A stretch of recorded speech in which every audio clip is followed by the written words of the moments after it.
told the Class A BDCs, which are mainly banks and high net worth corporate organizations, will service the SMEs, and the SMEs will readily have access to forex exchange, foreign exchange, sorry, to forex.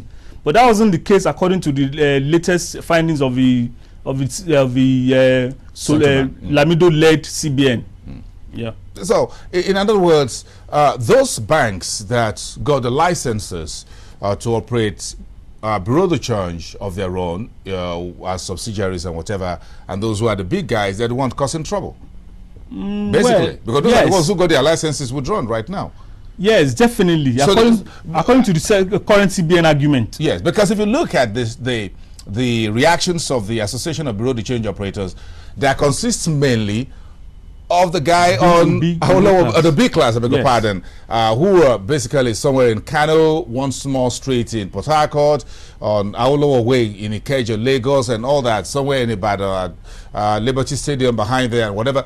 Those are the ones who seem very happy with this move by the central bank. Definitely, and they have said that they are willing to welcome the Class A BDCs back into their fold if they go through the regulations and the regulatory moves and all that, and register with them. They're saying they are ready to welcome them back. But we need to know something, that the CBN seems to be inconsistent. You remember we spoke about 2 weeks ago about inconsistencies, regulatory inconsistencies on the part of CBN when it came to the issue of microfinance banks. Another one has come up now. At the CBN, is as if somebody is making the policies, and another person wakes up and says, no, those policies you made are wrong, and then they overturn them.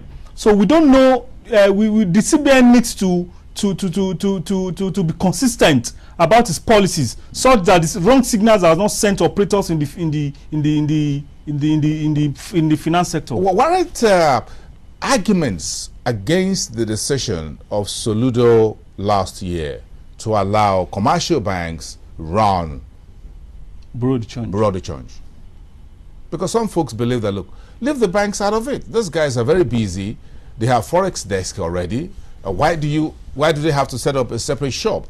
Now that the central bank is saying, look, these same folks are using because they have the size and the muscle to move dollars across borders.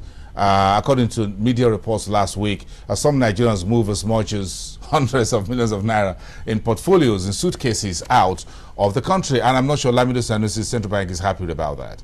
Yeah, definitely, Bosin. You see, the argument was the Class A BDCs, which are mainly banks and large-scale multinational, large-scale organizations, provided for SMEs, and were able to make returns, because you find out that the Class B BDCs, the traditional BDCs, were not making returns to the central bank. For instance, if you went to Ikeja, to one of these hotels there to purchase foreign exchange or to sell foreign exchange, you never got receipts for them.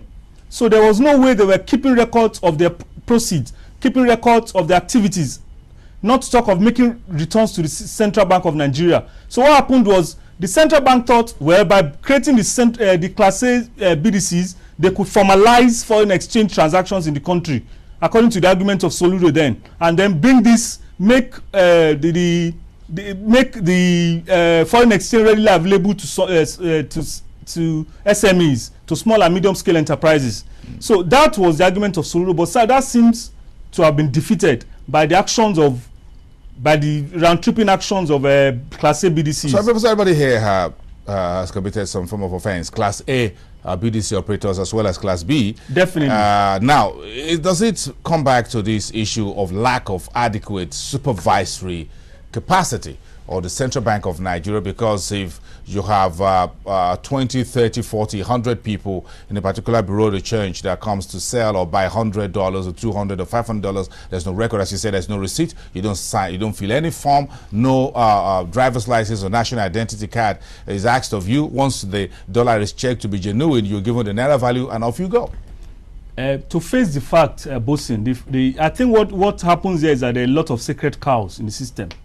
You know, most of these BDC operators or their progenitors are big people in these economies who are sacred cows. We have been told, for instance, that millions of dollars have been moved across borders in recent times, up to $3 million in one single transaction. How many of these people have been brought to book? How many have we had that were brought to book? None of them. We've had nothing. We've had nothing about these cases. No, there's nothing that tells us that these people are being punished to make them scapegoats for other people who want to do this. So the issue is not a matter of it's a matter of lack of will on the part of regulatory authorities, because the people that own these BDCs are big people that almost can't be touched by the regulatory authorities. Really? Yeah, that's what I believe. That's what I believe. The people you see on the street are they're just fronting for some people behind the scene that are actually in control of large amounts of currencies.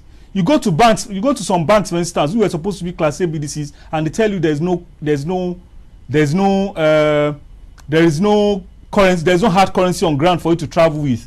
But if you are willing to buy it right in front of the bank from people that are cronies for them, you at higher rates, you get forex to travel with.